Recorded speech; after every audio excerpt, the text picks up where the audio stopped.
İsrail'de yayın yapan Jerusalem Post gazetesi, Doğu Akdeniz'de olası bir çatışmada kazanan tarafın Türkiye olacağını yazarken, Türk donanması ise savaş düzeni aldı. Yunanistan, Doğu Akdeniz'de Fransa'nın verdiği gazla tansiyonu yükseltirken, Türkiye'de uluslararası hukuktan kaynaklanan haklarını korumak için elinden geleni yapıyor. Yunanistan, İyon Denizi'nde aldığı karasularını 12 mile çıkarma kararı ve Mısır'la yaptığı anlaşmayı onaylamasının ardından bölgede gerilimi daha da artırdı. Türkiye'de yeni Navtex'ler yayınlayarak hem tatbikat yapacağını duyurdu hem de Oruç Reis'in görev süresinin uzatıldığını açıkladı. Türkiye'nin Doğu Akdeniz'de Yunanistan ile müzakere edeceği bir konunun olmadığını söyleyen uzmanlar, adaların kıta sahanlığı hakkı olamaz. Dolayısıyla Doğu Akdeniz için müzakere edilecek bir başlık yok. Türkiye menfaatlerine dokunulduğu an gerekirse savaşı göze alır ama burada kaybeden Yunanistan olur. Adaların çoğunu kaybeder ve Batı Trakya'da elinden çıkar dedi. Öte yandan İsrail medyasından Jerusalem Post, Doğu Akdeniz'de haklarını koruyan Türkiye'nin faaliyetlerinin yer aldığı bir makale kaleme aldı. Gazete makalesinde, Oruç Reis sismik araştırma gemisinin bölgedeki faaliyetleri sonucunda panikleyen Yunanistan'ın Türkiye karşısında şansı olmadığını ifade etti.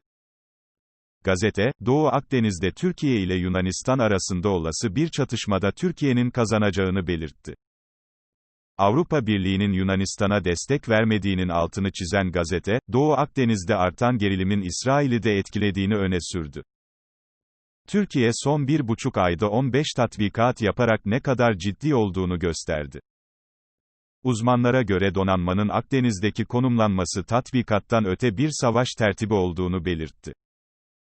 Fırkateynler, hücum botlar, silahsız insansız ve silahlı insansız hava araçları, denizaltılar ve çıkarma gemilerinin yanı sıra birçok askeri unsur bölgede bayrak gösteriyor. SAT-SAS ve amfibi hücum timlerinin hazırlık seviyelerinin ölçüldüğü tatbikatlara hava kuvvetleri de eşlik ediyor. Emekli Tümamiral Doktor Ali Deniz Kutlu'ya göre, yaşananlar bir askeri manevradan çok öte anlamlar içeriyor. Türkiye'nin askeri varlığıyla vurucu gücünü gösterdiğini, burası benim çıkar alanım, yaklaşanı üzerim mesajı verdiğini söyleyen Kutlu, Kıbrıs etrafında, Rodos'un doğusunda, Girit'in güneyinde hatta batısında Türkiye son 3 aydır yoğun tatbikatlar yapıyor. Askeri gücünün oralara erişilebilir olduğunu muhataplarına bir anlamda gösteriyor. Normalde deniz varlığınızı arttırdığınız zaman, burası benim çıkar alanım, buraya gireni üzerim mesajını verirsiniz. Burada 6 Ağustos'tan beri olanlara bakarsak farklı bir durum var. ABD'nin müdahale etmesiyle sonuçlanan Mısır-Yunan Deniz Yetki Alanı Anlaşması sonrası gemilerimiz tatbikat formunda bulunmuyor. Gemiler savaş konuşlanmasına geçti. Gerçek bir savaş şartlarında bölgede bulunuyorlar ve tatbikat yapmıyorlar. Tersine, kendilerinin fark edilmesini engelleyecek tedbirler alarak denizde bir savaşın oluşması ihtimaline karşı hazırlıklı bulunuyorlar. Dolayısıyla bu bir tatbikat konumu değil, savaş tertiplenmesidir. Teknik tabirle, stratejik konuşlanmadır.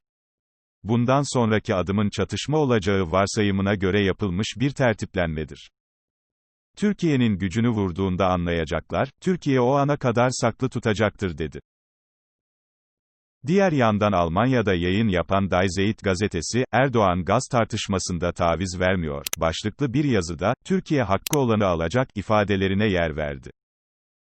Yükselen tansiyonun azalması için Avrupa Birliği, ABD'nin yanı sıra NATO'nun devreye girdiğine vurgu yapılan haberde, Almanya'nın Atina ve Ankara ile temasta olduğuna dikkat çekildi.